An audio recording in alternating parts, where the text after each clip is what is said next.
So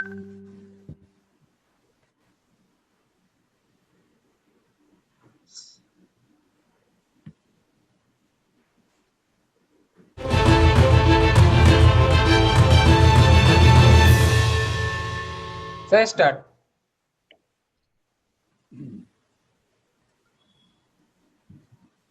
We start. So let me have the privilege of welcoming our two guests today. Today is the 50th session of Unleashing India National Reincarnation series of web summits. We call it web summit because in this summit, this whole policy times is based on developmental journalism, which means we bring things which are positive for the development of the world into the mind of the public who are attending, who are listening, or who are participating in this particular programs. And in this whole series, in this 50th show, we are having various sectors, how they can contribute, what they can do, what they should take care, and how they should take care. Today, we are concentrating on a very, very innovative topic. It is agriculture with innovation and with a backup of funding. This itself will be a series of topics because this is such a vast topic, and we have got two very great experts about whom I will introduce in another few minutes' time. So before starting, let me rush through a small presentation, which will give a fair feel of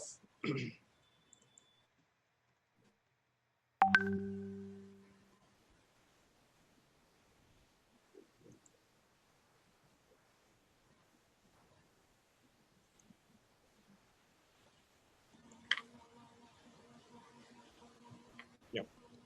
So it is the enhanced role of global innovation for agriculture with funds for national reincarnation. Now the words have been selected in such a way that agriculture generally we confuse with just few farmers trying to take few vegetables out. Whereas, especially for India, we have got more than 50% of our people dependent on agriculture. And of course, whole India is fully dependent on agriculture from their survival point of view. And we are also very good having a good export market in agriculture. Now, when we talk of India, we should know that we are talking of India means we are talking of 260 countries put together. More than 50% mark is on India's favor. And at the same time, when we talk of land, yes, as Indians, minus the agricultural land, minus the forest land, we only occupy 0.45% of the land. And we have got almost 2.9 square kilometer area. And we have got enough water, but wrong things in the wrong place. There are places which are totally dry. There are places which are totally wet. And we are slightly weak in water for harvesting and so on and so forth. Now, this whole series, we are calling it from a national growth to national reincarnation because COVID has brought the whole economy to its knees. What is the meaning of that? COVID is almost World War III. It is worse than a World War III. In World War, at least we have, some bullet being built and there is an enemy sitting opposite. Here, we do not know which is the enemy. Here, we have something invisible, something too small, and that is destroying everybody's personal life, everybody's this life, and even a big optimist like all of us cannot say that things are really good.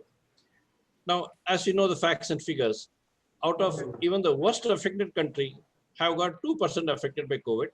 India is one of the reasonably not so well affected, even though we feel we are affected. We are affected to the level of 0.4%. 0.4% of India is somewhere affected by COVID. And even out of this 0.4%, only 1% or 1.5% have sort of had a death as the as. And the number of deaths from normal to COVID is really low. It is not, but the way it is projected is as if the whole economy is down, the whole psychology is down, and the whole any aspect is down. So we have to ensure that we are reincarnating and we are coming properly. And we have to take it as a matter of life. We cannot do away with this. So we have to assume post-COVID does not mean we are expecting, something COVID to come to an end. COVID is one more flu which may be there with us for the next few this thing. Because many times even with vaccine, it is so surprising. They say the XYZ vaccine has come. That is 95% effective. COVID itself is causing a death of 99.99% are fully not even affected. So we need a vaccine which is nearing 100%, which should have 99.999% effect. So we need to live with it, and we need to plan far above with COVID and calling it as a post-COVID. Now, when we come to agriculture and India, we have very, very good two eminent experts, and we would like to hear more from them. I will rush through the small presentation that we are having good ranking in agriculture. And we were one of those big exporters of even normal food grains. Today, we are self-sufficient, and we are exporting, and we have got a lot more to do in agriculture. In fact, with one of the speakers which I'll introduce, we are even having a concept of, India became a food factory for the world. Now, when we talk of agriculture, we need to know a little about the land area.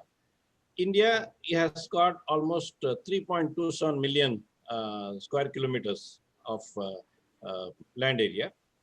And out of which, we have agricultural land of 1.58 square kilometers. It is quite a large area. And of course, forest area is there, and other use of land is there. Now, growth of agriculture in India has also to be seen, because India, almost 60% of the livelihood of Indians depend on agriculture. So which means this is to be given its due weightage. It should not be seen as one more automated plant giving you food, like when we say food factory. We need to feed those 68%, 60% of people who are depending on agriculture, and to have a very, very decent living. And we should with all the modern amenities, because today, if it is only a question of eating and living, we don't need to do anything. We've got enough. But today, aspirations are high. Public wants to have so many things which are, far above the normal. Whether we live to eat or eat to live is always a big question.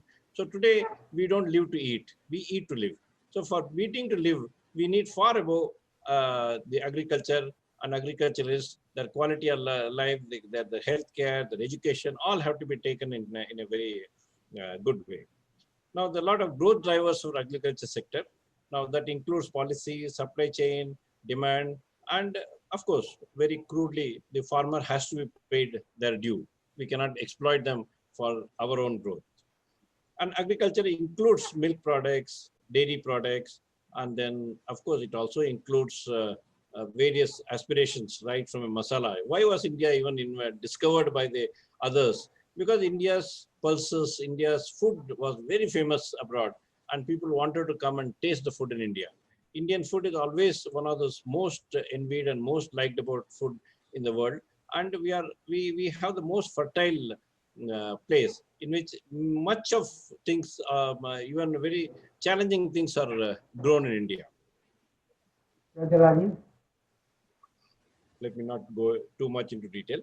Now, since we are talking of innovation, we are probably not as good as we should be in agriculture. That is what is today's main topic. Because in agriculture, there are a lot of things which can innovatively be done.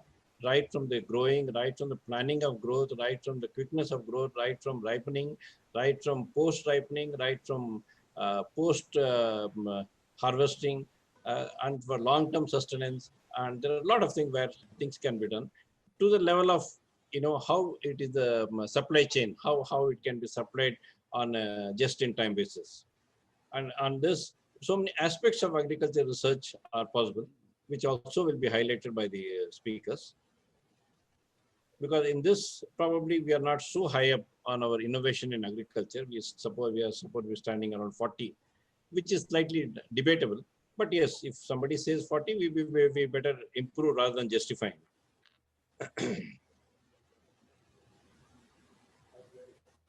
So innovation system, we are saying we are somewhere 48th among 131 economics in agriculture innovation, which I'm sure our speakers may or may not agree to that, because we may not be that bad, but yes, we need to do a lot more. So post-COVID funding, we have to see how to get, what to do, how to do. In all this thing, there is a system, a doctrine called secure governance, which will play a very dramatic role. Secure governance is for self-sustained economy. Self-sustained economy comes not by money dropping from the sky, but by the value which the money creates, for which the valuation takes care of giving the value itself free, which is a slightly complex thing to understand, but much more easier to follow. because here we form various hubs, stroke clusters, even for agriculture. And those clusters will ensure that the success is 100% guaranteed. Today, in even agriculture, if sometimes it is heavily raining, sometimes it is not raining. Sometimes there is a, something is in huge demand, sometimes it is not in demand. So the planning has to ensure that it is taken care. And secured governance also helps in planning and ensure that there is a sustenance of a self-sustained system. Now, today, let me introduce the two eminent speakers. We have Professor Vijay Page, a doyen of the Indian industry in general, and he himself likes to be a proud agriculturist. And he has been having various posts in government. He was the last post he held was the MD of Konkan Development Corporation, where he did immense work. Konkan has got 750 kilometers of coastline of Maharashtra and plus more. Then he has been in academics, and he is a DG of one of the prestigious education institution. And more than that, he himself is a well entrenched man, whether it's water management, whether in agriculture management, or the way it has to be sustained, the way it has to be self-sustained. And he has got dreams of, he has himself personally developed many systems, and he has got a huge number of students, more than 20,000 students who are his fans, who do what he wants to be done, and how it has to be done. And second is international. He's a technologist, international scientist, and he's an IT specialist. He's all in all. He's Dr. Vivek Damle. He is a graduate from Nagpur, and he's also done a lot of work, including his doctorate in University of Illinois. And he has done quite much of work in the initial phase in agriculture, and where he was also in the topmost agricultural company in the world. He will tell the detail. And he has also done huge amount of work in IT. And his dream is to combine IT and agriculture and make some of the biggest innovation in the world in terms of its utility for the common man and for the technology specialists. So first, I would request Professor Vijay Page, I would request both speakers to tell few words about uh, their own success story, and then we come to today's COVID situation, and much of the second half will be more devoted to how do we take care of agri innovation for the development of India, for the development of the globe. Let me invite Professor Page for the first round of discussion. Good afternoon, sir. Am I audible? Yeah. Lovely. Thank you very much, Dr. Shekhar. Mr. Huck is not here, but thanks for him also. I compliment both of you for having organized this web talk, because agriculture is one area where everybody is very keenly concerned, and our plate every day reminds us of the importance of agriculture. Well, if I have to say that I have had the pleasure of working in industry almost in 60s. I passed out from Bajaj. Then for 3.5 decades, I worked in industry, but also a long time in what is known as agriculture extension in drought-prone areas. So since this is your 50th talk, sir, I would say this is also my 50th year of doing agriculture extension, something which I started in Mahiko, Jalna with Mr. Barwale, and Mr. Anvikar, and Mr. Gandhi, and Chris Wigglesworth. All of us put together a concept, and Agriculture Finance Corporation, then headed by Dr. Rudramurthy and Mr. Espina, rushed in, and they passed a rural relief program very fast. So that is also completing 5 decades of work today. So last 2.5 decades, I'm working with Mumbai Educational Trust, which is a conglomerate of education institutions. We have complexes in Mumbai and Nashik, almost 10,000 students and 1,000 faculty, under the grace of the Bhujbal family. Mr. Shekhar Bhujbal is our chairman, and we are doing shaping the youth for tomorrow as I look after the management program. Over 12,000 alumni. It has been a great learning for me, I should say, for the last 1.5 decades. So I will hand over the mic to Vivek for him to introduce, then I will come back. Thank you for... Yeah, Vivek, little about yourself so that we start the actual... Sure. Thank you, Dr. Shekhar and Akram, for having me here along with Professor Page. This is indeed my pleasure to be amongst you all. Mentioning little bit about myself, I did my master's in horticulture from College of Agriculture, Nagpur, and then worked with a company called Indo-American Hybrid Seeds, which was the company which gave first vegetable hybrid to the country. The founder of that was Dr. Manmohan Atawar, who passed away 3 years back. Then, after working for almost 3 years, I went to US to do my PhD in biotech and business, and that was possible only in a university like University of Illinois. And I had the privilege of having 5-member committee. One of the committee member was Professor Harold Kaufman, who did India's NBPGR. The Gene Bank of India was established by him while he was a Winrock Fellow from US. So at University of Illinois, I was able to do hardcore biotech research along with research in business. And with, with that combination, I was able to contribute to the management science where I came up with an economic model to analyze industries, which model is applicable at the firm level, at the industry level, as well as at the macroeconomic level. And means I would have liked to be in academics, but somehow the dot-com boom and my association with Monsanto then made me move to Silicon Valley from University of Illinois. And that's where I joined Skillnet to do what I used to call then Yahoo of global agriculture. And that's the vision and mission that I have been working on. And I look forward to our interaction here, and I will be more than happy to contribute in little way that I can. And that's the vision that I have since last 20 years is making India food factory of the world. And with everybody's participation, it is going to be a success in years to come. So over to Dr. Shekhar. Yeah, thank you. Now, before the next thing, I would also like to inform that this Policy Times is managed by Akram Haq, who unfortunately today he has gone to his village to take care of his father. So he is in a agricultural environment, but the net connection being not being as good as it is, he didn't take the risk of joining.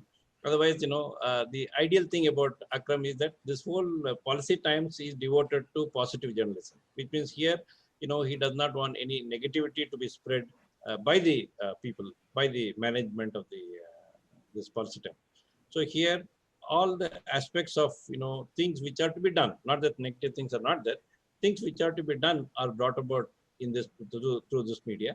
And I am sure this is the next episode, this Friday episode, he'll be missing. So otherwise, he generally introduces. And I met him coincidentally, since we are talking about agriculture, on a Blue Economy conference where I was invited to address 11 heads of countries by FICCI. At the time, he was in FICCI. After that, he has been close, and he has started this Policy Times, and which is doing reasonably well for giving at least a positive outlook to the whole world of economics, whole world of policy making, and whole world of technology. Now, coming to the second phase, Professor Page, you could now enlighten in terms of your inroads into agriculture, your inroads into post COVID means we are talking of post April or post COVID. We are not expecting COVID to anywhere go away from our life. COVID has come as something which is part of our life. So, what is it that you have, and how do we take agriculture to a next dimension? These are the two phase of the balance discussion. Professor Page. Thank you, sir. I think in the slides that you have shown at the beginning of the program, you have given an overview of Indian agriculture, the dominant position that it has in the Indian and global economy, and the dominant position it has in our lives.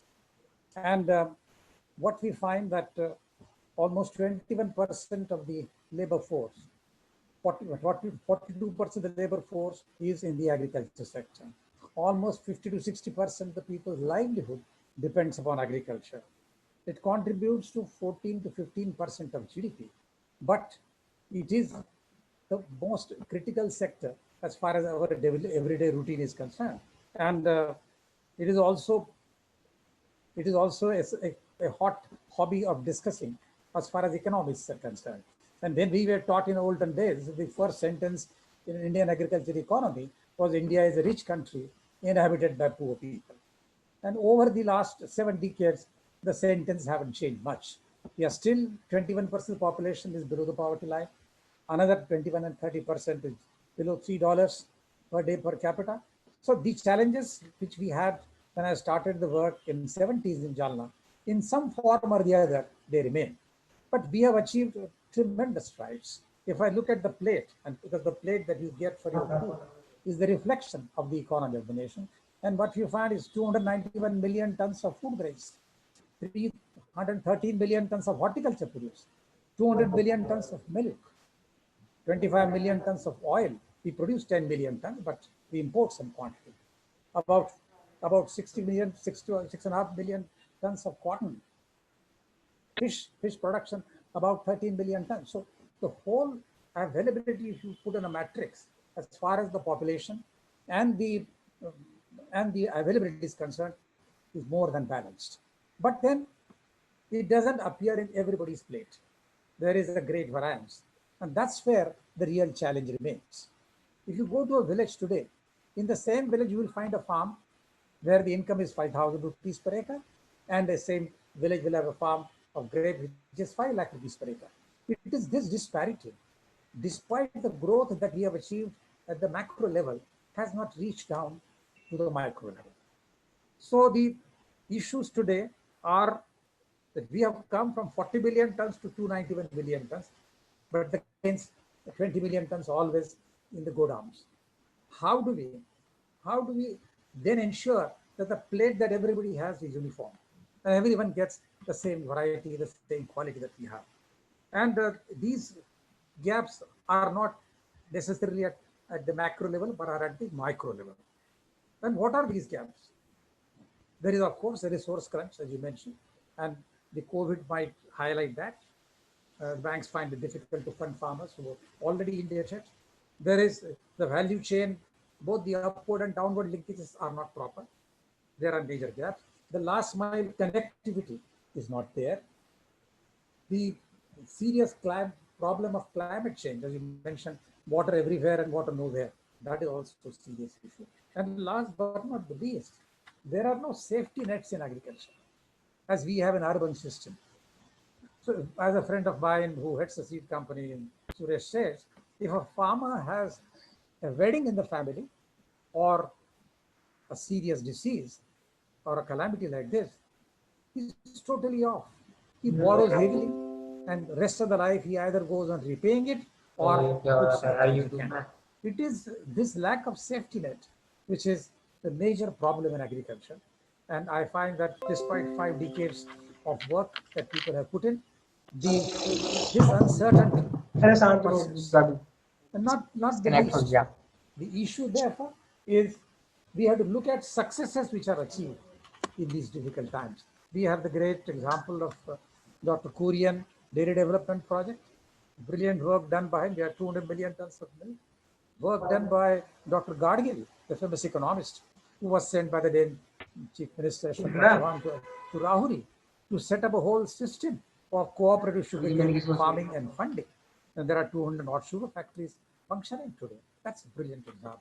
You go to tomato farming, seed farming at Rani Bennur in Karnataka. Brilliant, 200,000 acres seed production is there. The whole plethora of seed industry developed in Maharashtra, with Jalna, the seed capital, Mr. B.R. Barwale, the winner of the food prize, and his successors now, the Junior Barwale and Suresh Agrawal and Nath Seeds, Kishore, they're all 100 all companies have come up in that area. There are 200 seed companies, and thank God we are self-sufficient in most of the seeds in fruits and vegetables. That's a tremendous achievement. All these achievements and successes have somehow not brought what the urban revolution would have got into IT industry. The rural agri-revolution has not come. So I believe that the task today is how do we multiply this dot how do we ensure that every village, you have a complete concept from production to processing, as you do in sugarcane. We produce 400 billion tons of sugarcane, मुझे which data converts section into 40 billion tons of sugar and वो मेरे पास rice. है ना Because everything is there in the village. They grow the cane, they process it, and only 10% goes and market it. So the rural employment, rural ingenuity, rural engineering, everything grows. हमारा WhatsApp Unfortunately, खुला we have not been able to take it to other crops. We have problems in oranges and problems in banking. As you look at the micro picture, for buying seedlings, people have to go to the tehsil town. Why is there no? Why is there a nursery in the village? Why is it that in monsoon we waste first 3 or 4 weeks just to grow the nursery, which is a crucial time? All these are questions, I suppose, which have their own challenges, and I would hand over my presentation now to Vivek to look at what are innovations in agriculture and biotech which have taken place, and we take it from there. Dr. Shekhar? I will give you Yeah. Yeah, Vivek ji. Sure. Thank you. It's very well said.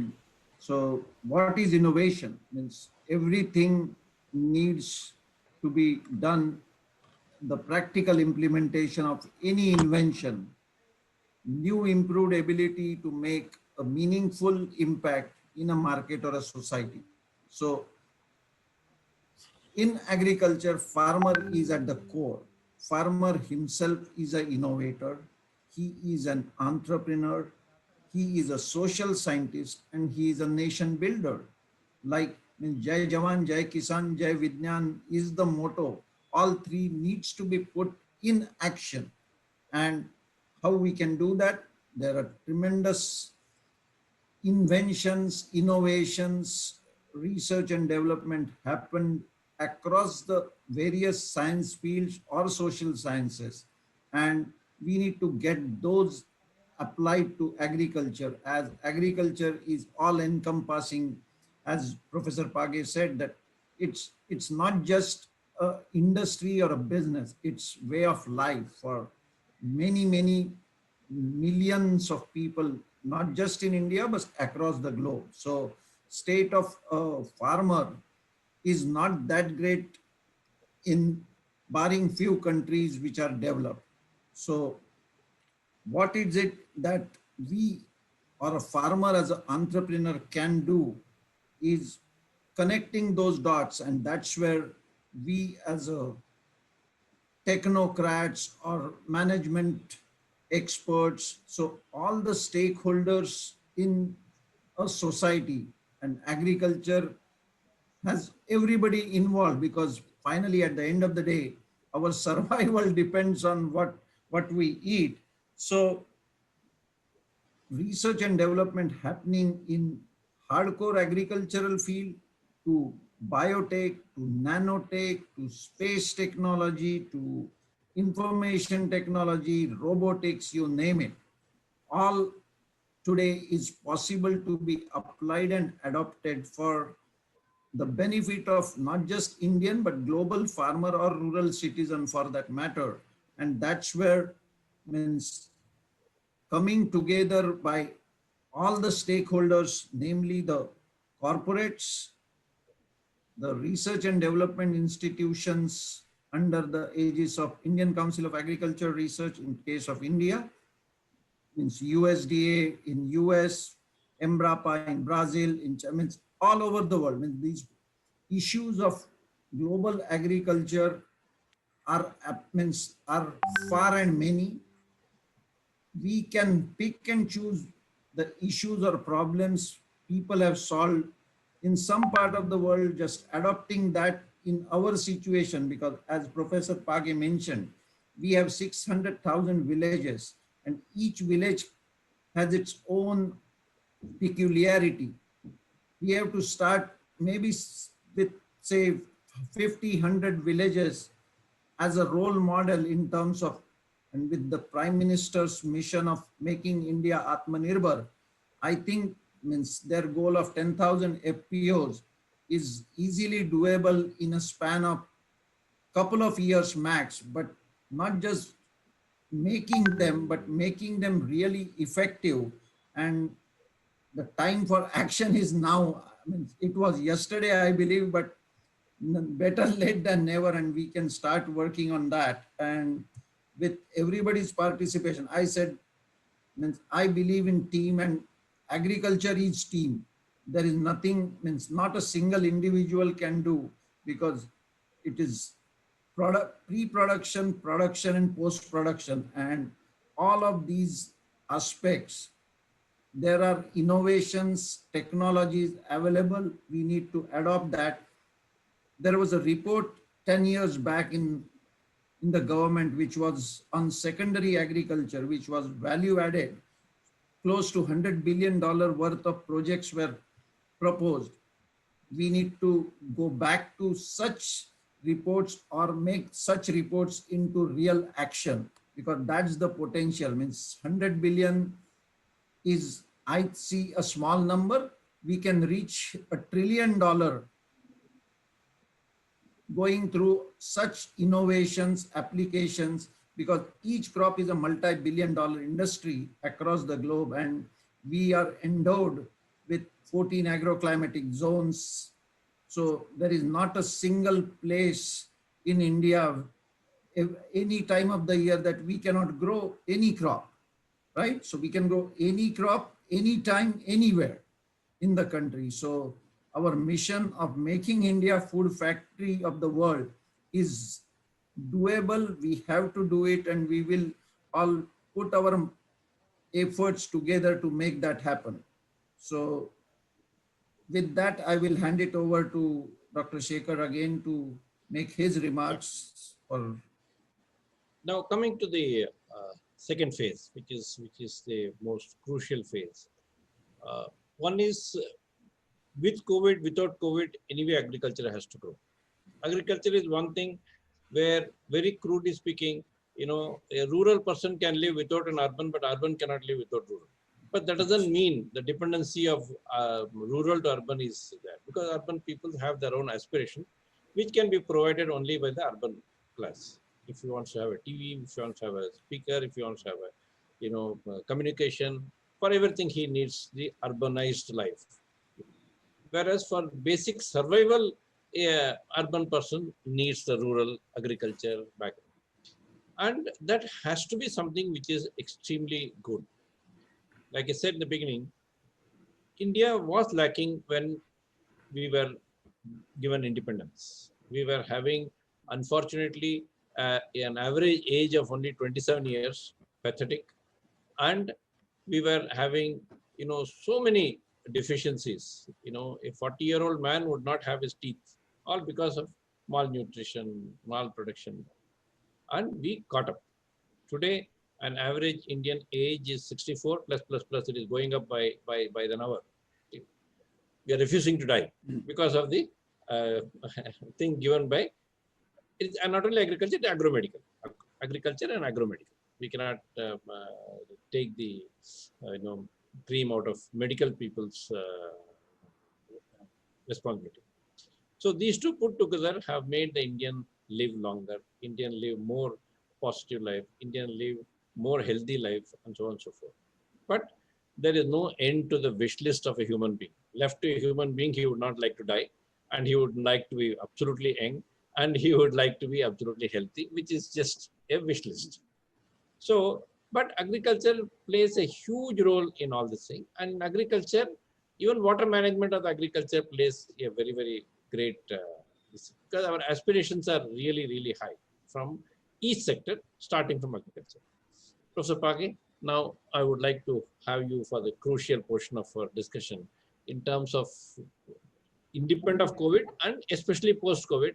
How would agriculture, what would be your wish list, what would be your dream of changes that an agriculture has to do, maybe somewhere where the government has to do, and where public also has to contribute? Professor Page. Thank you, sir. I think Vivek has shown those directions of innovation very briefly and very rightly. Sir, what has happened is that it's in, as far as the village is concerned, and Mao had said that let 100 flowers bloom, and 100 thoughts emerge. We are only multiplying that, and there are thousands of flowers and thousands of ideas. So in rural situation, We need focused action. At the macro level, planning has been done brilliantly. The recent mention of Atmanirbhar, as he said, is a brilliant concept. But that's what Rosto said, that we are in this takeoff stage in 1950s. Have we crossed the takeoff stage? Economists still are arguing about it. We are going to go above 5% or below 5%. The reason is that in specific areas of rural impoverishment, contemplation has paralyzed action. Too much of thought being given. We have 250 drought-prone districts. On the other hand, we have very successful examples of groundwater recharge done by NMMI's founder and Suresh Khanapurkar and Dr. Amrish Patel. That combination in Shirpur, brilliant. They have totally cleaned the whole taluka of water availability. It's in Shirpur, which is heart of the drought-prone area in Maharashtra. It's there for everyone to see. Still, people are questioning whether this is the right technology or that. Dr. Rajendra Singh has done wonderful work in Rajasthan. So such stellar successes have been bogged down in contemplation as to what action we should take. I think it's no point blaming, and my late Professor Dr. Basu would say that for every system, there is a triangle. There is a structure, there are processes, and there are attitudes sitting on the top. Agriculture has excellent structure at the macro level. At the micro level, the structure is missing. Each farmer is looking in his own way. There are brilliant processes. Railways arrange for wagons for transport of food grain and also for transport of fertilizer to and fro. Though there is illogical movement of fertilizer. But yes, the infrastructure is there. Roads have been opened up. Truck system is there. So at the macro level, all things are available. But at the micro level, there is that last mile delivery problem, as I mentioned. And though there are successful examples, something which I started in 70s in Jalna, it existed, but still I find in every village that requirement persists. What is the need therefore? What is it to be done? Abroad, the kibbutz and moshav, famous Israeli effort, is still relevant today. There are 7,000 moshavs and 1,300 and odd kibbutz. That means that concept of working together for maximization of rural inputs, that focus in the village, which is the latest of technology. What is happening in US, what is happening in Illinois is delivered across the line there. So latest tech is available, applicable to rural situation. We also had the brilliant work, as we see in the film Manthan, of the spearhead team. The spearhead team going to a village, staying on for a year or two, and taking the farmers with them. That is how daily development took place. Sadly, those spearhead teams in every village need to come.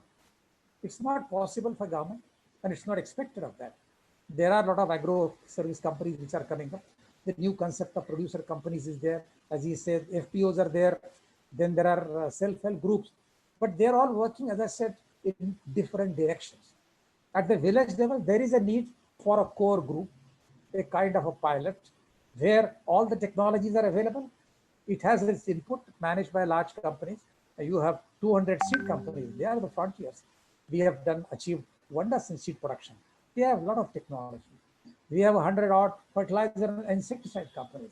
We have 100 odd agri equipment companies like the Mahindras and Eicher. All of them can be put together in a concise fashion. Each one, and even ITC has done brilliant work in the Chaupal that they have, including the e-Chaupal. So all these, we need to zero down to village level. Like by village, I mean every village has what is called a Panchakroshi or a cluster.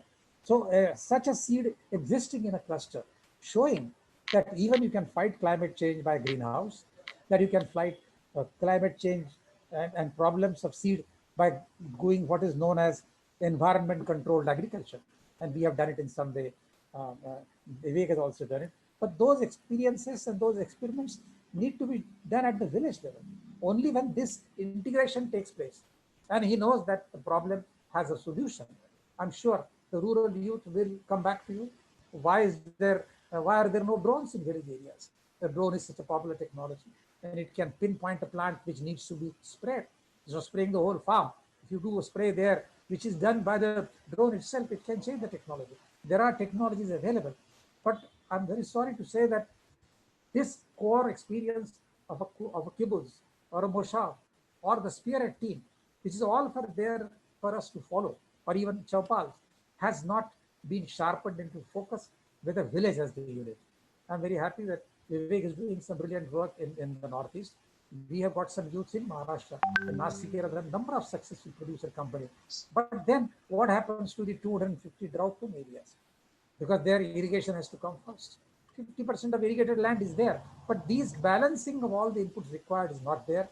I'm sure there is a great need for integration at the micro level of a pilot, where there is a greenhouse, where there is a nursery, where there is latest of drone technology available, maybe in a small farm. That will give spring, that will spring up new ideas, and the youth will come up. I'll give a small example. In 70s, when we started hybrid seed production in Mahiko, Jalna, a scientist came from, Dr. Dave came from Ahmedabad, and he showed how detasseling is to be done and how you spread the pollen evenly. And for every plant which will have, say, 20 or 30 flowers, it was a time consuming task. We called the village girls and we explained them, and we went to some other farm to come back to find that the day's work is done by them in 2 hours because they use the nail to do the detasseling work. They have brilliant innovation, and they have done much faster than what Dr. Dave has done. So in every area, we would find the rural solutions coming up, provided we give them an opportunity, provided we give them. In Kerala, it has been done. The tree crop project of Dr. Raj with the Ford Foundation has borne fruits, and you have 8 lakh hectares of rubber. It was only 2 lakh hectares when we got independence. Also, the area that we need to look in for people to get awakened is when these clusters work. As Manthan got publicity, people need to go and see what is being done. That is the new agro-tourism. And you will be surprised, sir, and I was surprised myself, when you drive from Kottayam to Kumali in that road, that 100 kilometers is a map of whole India. First, you have the plantations of rice and coconut, then the rubber, then the oil palm, then the cocoa, then the cardamom, and the tea. How many of us have gone there and seen? Every agriculture student has to see that in 100 kilometers he can see the map of India. And you go to Radi Bennur and see the tomato work. Unbelievable. You go to Guntur area for the chili. That's also, I think we need to take agro-tourism to that level. Not everyone need to go to Taj Mahal and see who was buried there way back. There are live agro-tourism successes. We have one in Karjat, where Bhadsawale family has done work, with some works in the Alibag area. So I believe that we have to showcase the successful ones and put great thought in organizing or getting the giant companies, giving them. There was a question of CSR. This is NSR. This is national sustainability of work. So corporate social responsibility to be added, national sustainable responsibility. And companies need to give the necessary financial support, necessary tax concessions for them to attract. I'm sure, sir, if there is a question of doing any rural equipment, Mahindra and the giants are empowered. They have tremendous know-how, tremendous love, but we need to focus their efforts and give each district or each center to promote them in that area, give them the financial benefits. And these core centers will overtake the kibbutz and the moshavs, and the spearhead team concept can be once again reborn. We succeeded in Jalna, but it needs to happen again. I think I would take the innovation part, leave it to Vivek to explore that, and then come. Thank you, sir. Sure. Thanks, Professor Page. Great. So I will touch upon a very important, in my belief, the topic of human capital in the country, because agriculture education at the master's PhD level till high school grade elective subjects in school or junior college, we need to revamp entire education and improve the quality of our human capital. We have the demographic dividend. It's a matter of time that if we don't harness that and sharpen their skills to the level that is needed in the market, we will have it will be a disaster, and we will all be failing in our duties if we don't. Means it's a call that has to be at a national level, that because I had been to many countries and seen the agriculture over there. Means Professor Page mentioned about Israel. I saw people from Thailand working in greenhouses in Israel. Why can't our people be there working? Means it's state of the art facilities, means it's, in my parlance, it's a cool agriculture that they do, and the new and the young generation need to be tuned in and exposed to what's all happening in the rest of the world in terms of agriculture. We have a tremendous opportunity like the IT, we have that in agriculture as well. We have, means average age of a farmer in Japan is 55 years. So Japan is among the top 3 global economy. They want to be self-sufficient in their food production, but because they cannot produce all crops, that's where a well-trained Indian agri graduate or a diploma holder can have opportunity of making better living and being in a better environment and contributing to not just India, but to the global scenario in terms of food production in a sustainable way. So I think time has come to improve that. At, means it has to be given the topmost priority in terms of, because otherwise we will miss the bus. We were lucky to have the right people at right time in terms of information technology powerhouse that India has become. But the next phase, I believe, is agriculture, healthcare, wellness, and everything is linked to agriculture in terms of, because everybody needs CCD free life. What I mean by CCD is cancer, cardiac, and diabetes free life. So how we can ensure that not just to Indians, but to the rest of the world is, means going back to what they call as roots, right? So not, I mean, I will not say the organic farming or the natural farming or whatever, but chemical, reduced chemical usage will help improve the quality of food production. What we will, we, we will be eating better quality food so that our thought process will become better and we will be better citizens. And I think, means the holistic approach of, means old is gold is what everybody says. So we need to, the topic of your this thing is reincarnation. So we have everything in within India. Globe is looking at us to give that leadership and a way ahead. And I believe we are well equipped. It's a matter of, as Professor Page said, putting focus and drive together to make this happen. And means we as a team can make that happen, meaning not just 3 or 4 of us, it's the team India which can make that happen. And the rest of the world will definitely appreciate what we have done and contributed to the planet in terms of sustainability and good quality of life. So over to Dr. Shekhar. Now, for closing this session, I wanted to have a small, slightly innovative way of innovation. Okay. Now, we are saying the rural is more than 50%, urban is less than 50%.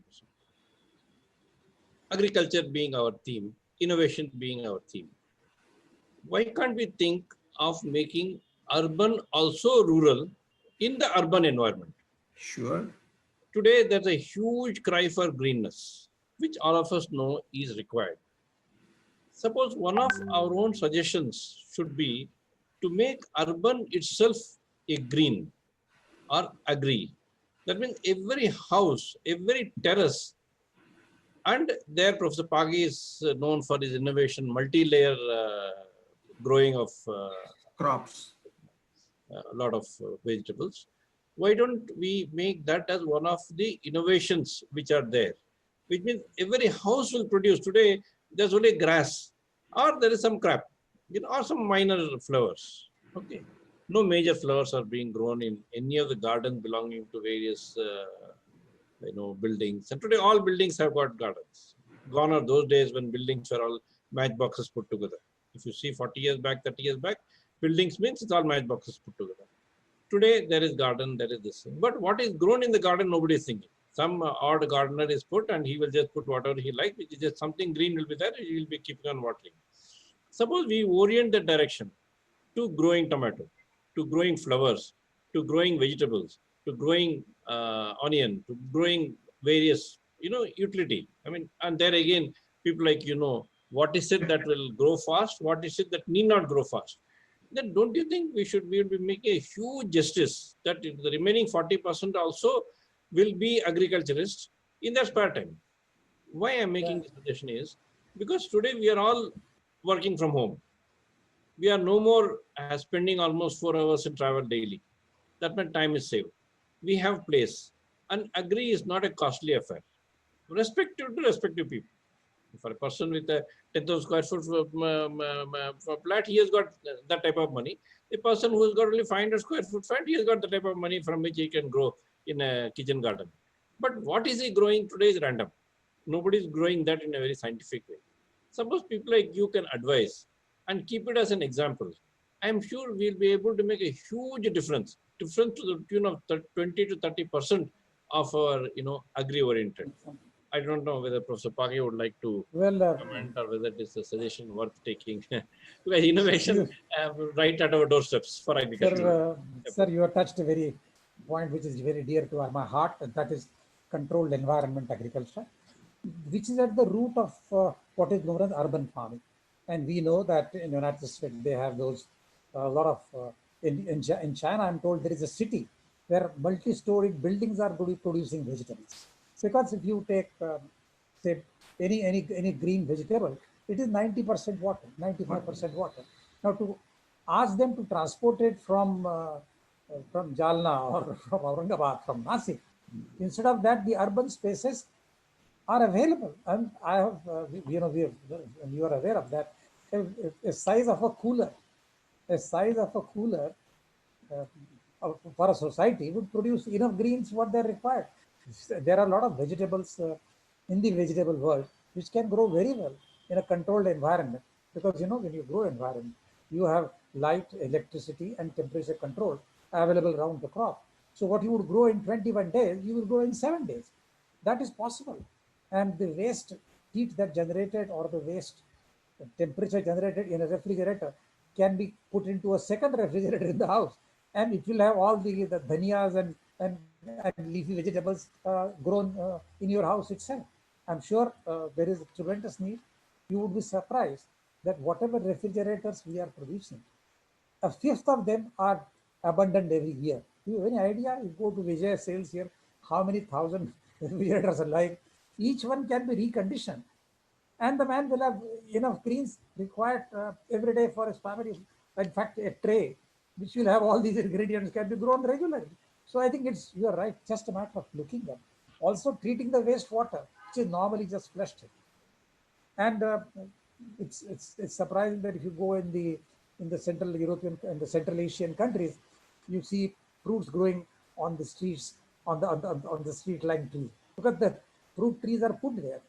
In Dubai, they have put on dates, palm dates, because they believe that when the oil is over, the date palms, which produces 1 ton per acre per tree, will be their support system. So like this, I have not seen any fruit trees growing in the city areas. I think municipal corporations take credit in producing those plants which are not eaten even by animals. So the poor cow eats times of India because she doesn't get green leaves. But there are so many trees like Anjan, which are excellent cattle feed. Everyone knows the tamarind, and that the research shows that a 5-year-old tamarind tree can support a family. In 10 years, it will produce 1 ton of tamarind. That's the Thai tamarind. Can you believe that? What is the price of 1 ton? You can have a look at it. Some 900 rupees a quintal or something, or kilo, I'm sorry. So my submission is that this has to be percolated, talk to the urban governance people. And in fact, for those, rural people can be trained to support that system. So everyone need not be passed out from IIT followed by this, and then he's doing gardening also in Mumbai. Let that be done by the rural area. So another small question is that I find that for everything that a rural farmer industry produces, there is a global auction. Tomatoes are brought, 500 people will say, मुझे 10 रुपए में चाहिए. And if he says no, he has to take back. We don't have such democratic systems in urban. Can we go to a mall and say, okay, I want this for 20 rupees? You will be short. So for all rural difficulties, for all rural produce, you have a globalized democracy sitting in judgment without considering his cost of production. Why can't all the vegetable spaces in Mumbai be allotted to those core units which we are putting up in villages, and they run them? So the rural folk will also have an urban exposure. The rural folk can be used in urban areas to put up these urban vegetable gardens. That is how the rural urban connect will take place, I think. And then that's how the urban producer would need help and guidance. It better be done by those who have done the farming. So I think it's wonderful, sir. The controlled environment agriculture and this urban agriculture must be made more popular, and innovative schemes could be drawn. I think Vivek can contribute to that. But that is the future ahead, and that is the way where rural urban connect, where every rural youth aspirant is converted into a success by coming here. If you have all the agriculture universities which you mentioned, they have more books on how to appear and clear the IAS exam and to appear a deputy collector exam. I'm not questioning that. Many of them are valuable officers in the government. But is that what agriculture is about? And he remembers that you go to an agriculture college campus and you have to buy vegetables from outside because no vegetables are grown. This is the unfortunate part. But I'm sure as these rural core units of high value extension come technology deliverables come up, they will all be joined. The agriculture experts will join. The urban, because as you saw the Manthan model, it had an extension person, it had a dairy technician, it had a leader, and it had that team together. It is not films, it is true.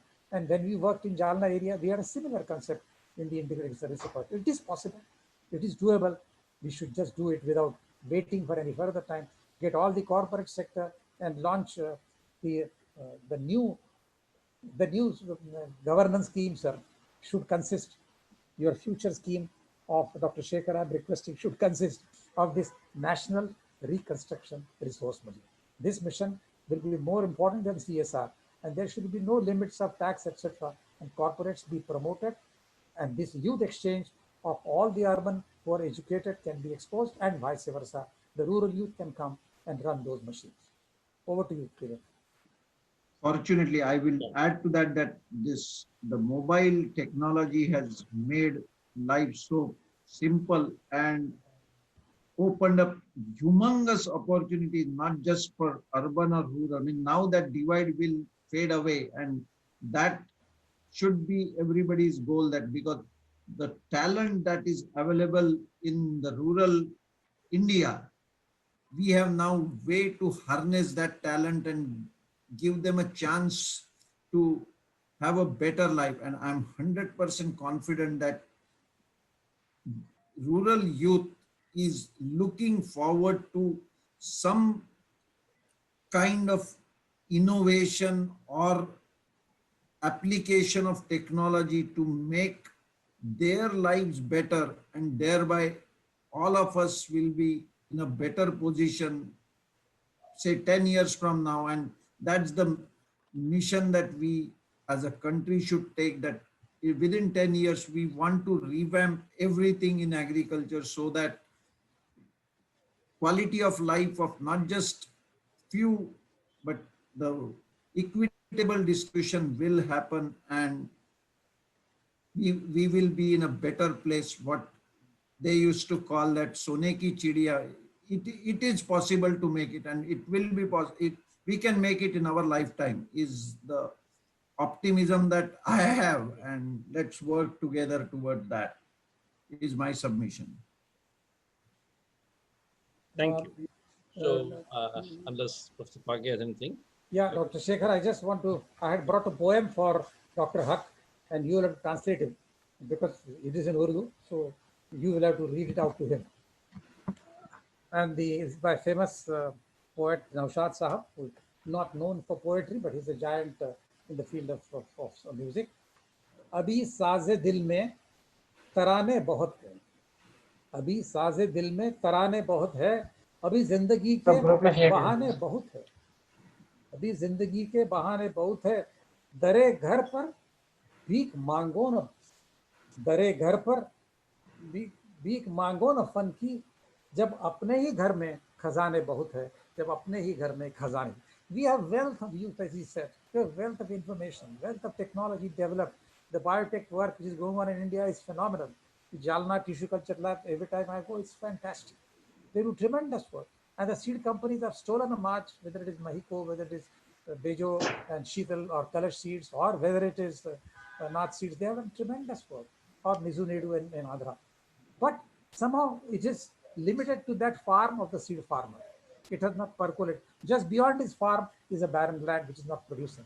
I'm sure these high-tech centers, spearhead teams, FPO, call whatever name that you wish, in the rural area, and with this urban-rural connect, with this urban-rural connect of taking up to urban farming, the same youth will come here and do all the work to support the urban ethos. I think that would be a wonderful confluence, and technologies are available. There's no short. If nothing else, we can get old refrigerators which are being abundant, and that would bring tremendous, tremendous value to your. You don't have to go out to buy dhania and kadi patta. You can get it right in your farm or your garden downstairs. It's just a little bit of approach has got to change, and the fruit trees can come up. You said rightly. Why it is only crotons, and why it is that plant which doesn't have a flower? So where are the micro insects going to do? If there are no flowers, there will be no bees and there will be no honey. We must get over that australopathic or all those old palms that we are planting, trees which are planting, which are only for greenery, like the Ashoka. They have to make way for fruit-bearing trees. It is done in Central Asia. All the plums are grown by the wayside. If you go to Tajikistan and Kazakhstan, something similar should happen. And these agro-service centers or these key centers in rural areas will then give a support system. That will be the rural urban connect. And also, all the fruit and marketing and processing, the rural youth should be given prominence. He should sell, he should decide how the price is to be fixed, and not the urban consumer going and mujhe 5 rupees mein tomato de. It should not happen then. I think that happens. This innovation in controlled environment agriculture will bring the dawn of tomorrow in agriculture. So, Vivek? Yeah, Thank you. I think we have run out of time now, so we will keep for the next time and look forward to further interaction. So over to Dr. Shekhar, because it's already 3 o'clock. Thank you very much. Thank you very much, So sir, for your kindness. Proper conclusion. Yeah. Agriculture is there as a beginning of our civilization. So it's not something like a technology which may come and go. This is there to stay. Agriculture has a unique distinction of having some of the agricultural products which are just few days old to something like a bamboo and a sandalwood, which takes years and decades to grow. And there are few which are few months, like a mango tree or jamun tree or something, which are a few months to grow. So we are at every stage, right from a seed distribution to sowing to its proper, under various climatic conditions. Sometimes it may be heavily raining, sometimes it may be heavily hot, or sometimes maybe having erratic behavior. We have to ensure that it goes to the right audience. Right audience is distributed throughout. And in that, of course, in the rural-urban divide, like we rightly said, the divide has to go, because today many of the topmost CEOs in the USA are from our rural areas. All of us know who they are, and they are all from our rural areas. We can no more say that I'm somebody from urban, so I am only fit for the developed portion of the world. No, it is absolutely wrong. So same way, urban also has to have its own rural composite. Urban should not see rural as something outside where they are doing some favor by this thing. That's where the small suggestion that every urban can be like a farmer, can develop their own thing, which may constitute, it should not deprive the rural person of his sale. It will add to the sale. Some of the items, if it can be identified which has got a faster growth and faster lifespan and all. It can grow and then it can make the life better. That can make the life green. The green for which we are all fighting in urban areas, which will slowly disappear because every house will be green. Every, even on the side of the house, there are plants which are green, which can grow and which should be utility based. That's the only difference which we can make out. So, with a small thing, we will begin this as a exercise, and we will have a few more to come, and a lot of things which both our experts have done. Professor Pagi has done a lot of things in water management. He has done things in multi-layer clothing, and many other things. And Dr. Vivek is an internationally known expert. He has been involved in some of the topmost companies. We would welcome him also to come again, and then we will have one more session. And concluding this session, I am thankful to both the speakers. And Akram is not there, so I will formally conclude it with my present talk. Thank you so much, and thank you, listeners. And we are all proud of offering this on a weekly basis to all concerned. Thank you.